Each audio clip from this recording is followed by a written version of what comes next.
I can see you now with my red fuel.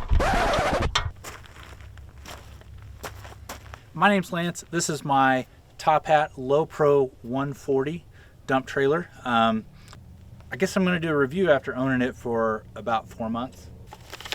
I made notes. Some things I'll talk about really apply to any dump trailer of this size and weight and sort of dimensions, just because of how they're all going to behave under certain conditions and under certain types of loads.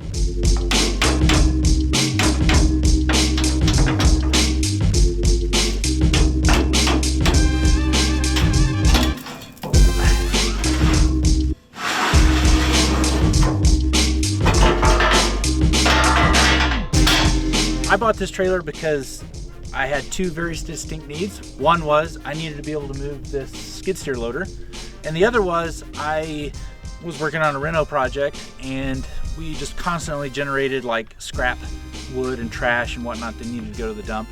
This trailer's not perfectly suited for hauling a loader. A couple things.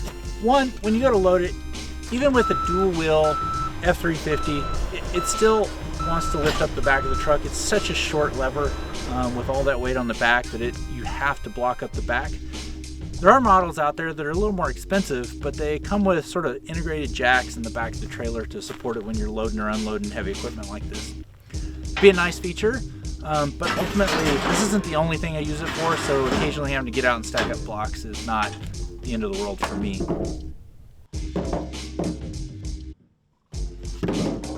The 14-foot trailer is as small as I think I could go with this machine, and this is John Deere's smallest tracked skid steer loader on the market right now, so it's not a particularly large machine.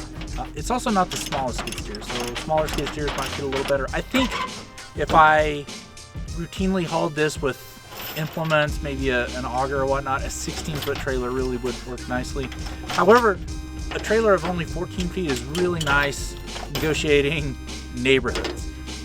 In tighter places, maybe getting into that space I park it at as a reno project when it's just sitting there as a trash trailer. We try to tuck it away, so it's nice to have a shorter wheelbase trailer that we can back into the lot out of the alley without too much fuss.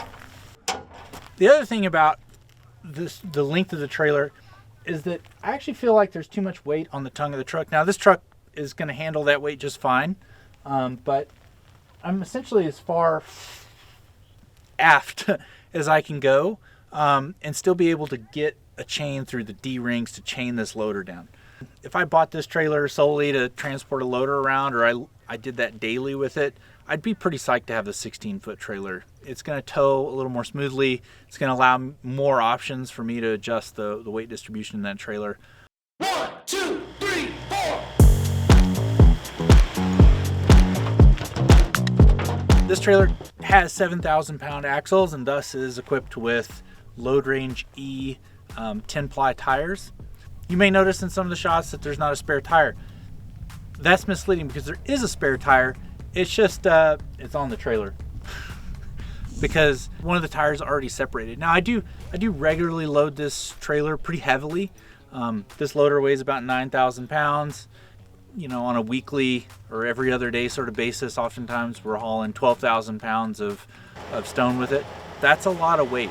Even though it's technically within the weight rating of the trailer, you never go to the gravel yard and get loaded evenly. It's always more to one side or the other. But I am going to upgrade to a Load Range F tire or a 12-ply tire. One thing about this trailer that I actually appreciate is that it's painted. It's not powder coated, it's painted. Powder coating is more durable, but once it's chipped, it all looks chipped. And like most working trailers that aren't just sitting on a hobby farm, it gets the beat out of it. I mean, people throwing stuff in it, forklift operators at the lumber yard just ramming it, trying to slide pallets forward. It leads a tough life, and it's never cleaned.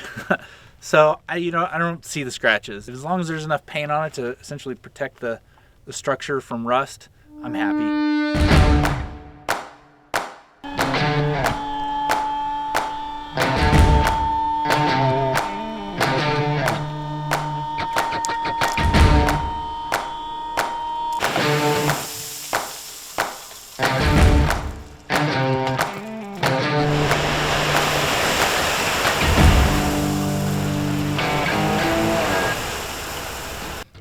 terms of its ability to lift a heavy load like a 12,000 pound load, it does well. It doesn't fly up. You can tell that the hydraulics are matched for that amount of weight and not more. But it does that job, and I've pretty consistently been using it. I get really good life out of the battery. We don't really charge the battery more than every few weeks, even though we're dumping it several times a week. Most any trailer of this genre is going to have integrated tarp. Every dump that I've ever been to basically requires you to show up with your load tarped. So if you are thinking of saving some money by buying a trailer without a tarp, I wouldn't. I would just buy a model that has a tarp. It's extremely handy, and we don't just use it for trash or for gravel. Sometimes we're just throwing like sheets of plywood back there and gonna get on the highway, and it's like, well, I don't think it'll blow out, but it's really easy to just pull that tarp back, stretch it up tight, and not have to worry about it. I do think there are advantages to some of the more expensive trailers, but ultimately it has the same axles, it has the same weight rating. It's, I actually had the same hitch as some of the more expensive models installed on this trailer, so it really does everything that the more expensive trailers are going to do. And you just, sacrifice certain luxuries such as powder coating. It doesn't have LED lights. It came with cheaper tires. That's one of the things that you get on a cheaper trailer is some components that are cheaper. So would I buy this trailer again? Yeah, I think I would.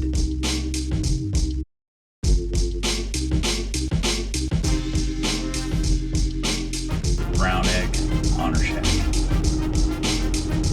see what we can get into here.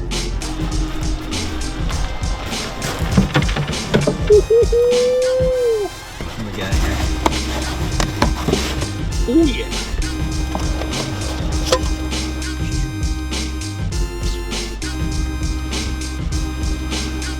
Oh yeah, Ez. What do you think?